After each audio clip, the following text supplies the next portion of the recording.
We came by boat and we claimed our territory. Killing and expanding, we plundered blindly. Stripping a race of its rights as human beings, we sat upon our new throne as kings. These native people, our slaves, thought of less than animals, we dug their graves. Skeptical of their culture and idea of belonging to the land, ignorant and naive, their traditions and beliefs were banned. A people who learnt and taught the ways of the land, giving meaning to purpose, building ideas with their hands. Stories of plants, animals, ancestors, and creation were passed on from generation to generation, but it was stolen from them without a second thought, kidnapped, suppressed, eliminated whilst never being caught. The stolen generations, the wounds are still fresh, only months old, torn from their mother's breast. Denied their culture and a way of life, they were quickly snatched and hurled, forced to conform to a white is right Christian foreign world.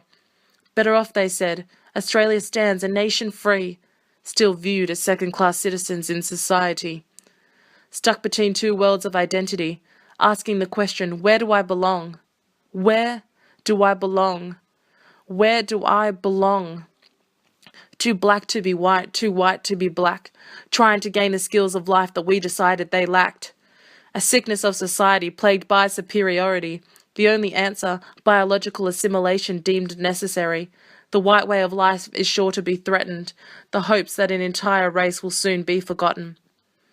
Police, trusted symbols pledging to uphold the law, serving justice, supposed equality for all, plagued by the spreading sickness, unpaid assassins, using so-called necessary force to justify their actions.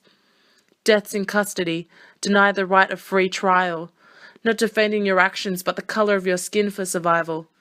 But not all survived, and we turned a blind eye, and the families of the victims continued to cry. But even from the beginning, they were met with retaliation. Going away quietly into oblivion was never an option. Strikes, marches, freedom bus rides, protest meetings. The notion of equality for all was never fleeting. Individuals speaking for their people, a voice in the crowd, empowered others of all races to join together and be loud. We're told not to feel guilty, but to acknowledge our past. But I stand here ashamed and with a heavy heart. Still I see the racism on the 6 o'clock news. In the paper, on the streets with my friends, I'm confused. We are ashamed, outraged, and we want to see change. And yet the stereotypes and preconceived ideas bubble away. We've reflected and cried through sleepless nights. If we say sorry, then all will be all right. But it's not. There's a sickness that still continues to plague our attitudes, that even now as a so-called multicultural nation we feud. Unable to see the beauty in all, separated by differences, as a nation we will continue to fall. The never-ending gap keeps growing further apart, politicians and leaders not knowing where to start, throwing money their way, another check they wrote, parties highlighting the generosity when it comes to vote. But this problem won't be fixed with an expensive band-aid. When those boats first arrived, the foundations were laid. It's an entire makeover this country needs. The past is the past, and we can't change that now. But a change to the ways of thinking we must allow. But as the words come out of my mouth, how do we change such an injustice? How do we unite a nation to be boundless? I am only one person, what can I do? To impact change, what can I do?